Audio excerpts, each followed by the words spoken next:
उद्या मंत्री लक्ष्मण हाकेंची भेट घेणार, उपोषण मागे घेण्याची विनंती करणार, ओबीसी आरक्षणाला धक्का लागू देणार नाही. ओबीसी शिष्टमंडळाच्या बैठकीत मुख्यमंत्र्यांचं आश्वासन. खोटे कुणबी दाखले देणाऱ्यांवर कारवाई करणार, मुख्यमंत्र्यांचं आश्वासन. भुजबळांची माहिती. तर एकही नोंद रद्द झाली तर तुम्हाला महागात पडेल, जरांगेंचा इशारा.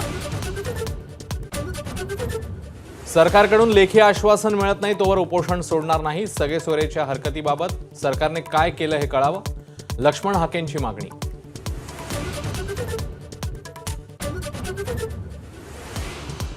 भुजबळांचं राजकीय करिअर उद्ध्वस्त नाही केलं तर नाव बदलेन, मनोज जरांगेंचा इशारा. तर राजकीय कार्यकर्ता उद्ध्वस्त करणारी जनता असते, भुजबळांचा पलटवार.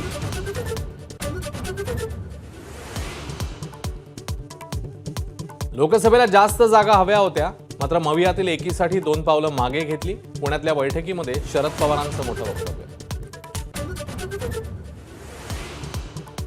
लोकसभेत पराभवानंतर पंकजा मुंडेंना राज्यसभेत पाठवण्याची शक्यता. राज्यातल्या वरिष्ठ नेतृत्वाची पंकजांना राज्यसभेवर पाठवण्याची विनंती.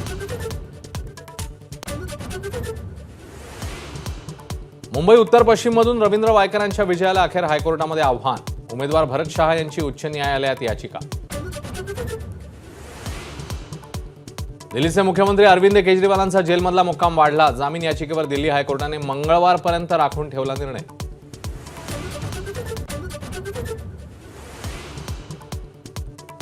अटल सेतूवरच्या कॉन्क्रीटला 6 महिन्यातच भेगा. भ्रष्टाचार झाल्याचा नाना पटोलेंचा आरोप, तर कोणत्याही भेगा नाहीत. काँग्रेसचे आरोप खोटे, फडणवीसांचं उत्तर. पुण्यातल्या सिंहगड रस्त्यावर कोयता गँगचा हैदोस. 10 ते 15 गुंडांचा तरुणांवर हल्ला. 9 जण पोलिसांच्या ताब्यात.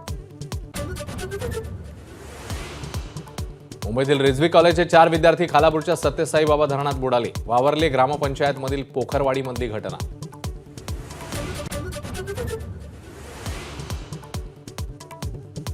हज यात्रेसाठी गेलेल्या हजारोहून जास्त यात्रेकरूंचा उष्माघाताने मृत्यू. मृतांमध्ये 98 भारतीय यात्रेकरू. परराष्ट्र मंत्रालयाची माहिती.